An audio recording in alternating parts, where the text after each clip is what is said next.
pallet. Hoje eu trago meu novo projeto, um banquinho sapateira. Um banquinho bem simples de fazer, tá vendo, gente? Não é complicado de fazer. Ele foi utilizado toda a madeira de eucalipto, entendeu? Vou passar as medidas pra vocês aqui, ó, pra saber aqui, ó. Esse banquinho, só um minuto. Aqui, ó. Essa zipinha aqui, ó. Ela tem essas duas zipinhas pretas aqui, ó. Essas duas zipinhas pretas aqui, ó. Lá na frente também tem mais duas também. E essas todas aqui, ó, é a mesma medida, tá bom? Aqui, ó, são 31. São 19 ripinhas, 31, tá? E aqui a largura aqui é de 4,5, tá? Essa largura aqui, ó, da ripinha, 4,5. Aqui, ó, 4,5, tá? De 31, tá? 19 ripinhas dessa aqui, ó. Aí eu pintei 4 para dar um tchan a mais na peça, certo? E aqui, ó, no assento, são 11 ripas de 37, certo? E aqui, ó, é 8, certo? São 11. Aqui, ó, tem 1, 2, 3, 4, 5, 6, 7, 8, 9, 10, 11. 11, certo? Por 8, por 37. Entendeu? E aqui, ó, essas aqui, ó, de comprido,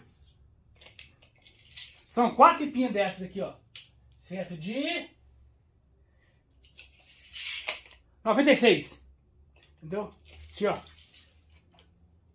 96, tá? De 4,5 também. São 4 ripinhas, tá vendo? 1, 2, 3, 4, 4 ripinhas. O pé são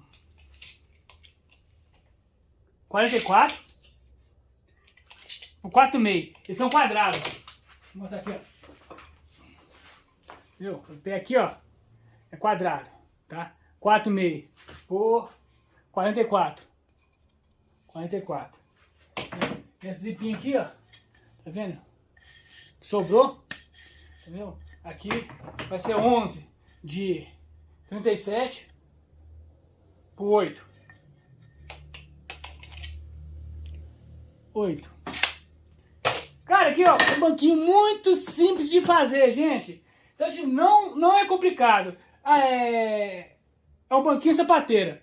Aí, pessoal, então, aqui, ó, quem puder apoiar o canal aí, se inscrever, deixar comentário, compartilhar esse vídeo aqui, ó, se vocês gostarem, vocês me ajudam demais a eu continuar esse trabalho. Que o YouTube não está divulgando muito os vídeos, pessoal. Dependendo muito de vocês poder apoiar o nosso trabalho. Não só o meu, com vários criadores aqui no YouTube. Então, gente, se vocês gostaram do meu trabalho, não esqueça de deixar aquele like maroto, assinar o canal. Um bom dia, uma boa tarde, uma boa noite. Fique com Deus e fui!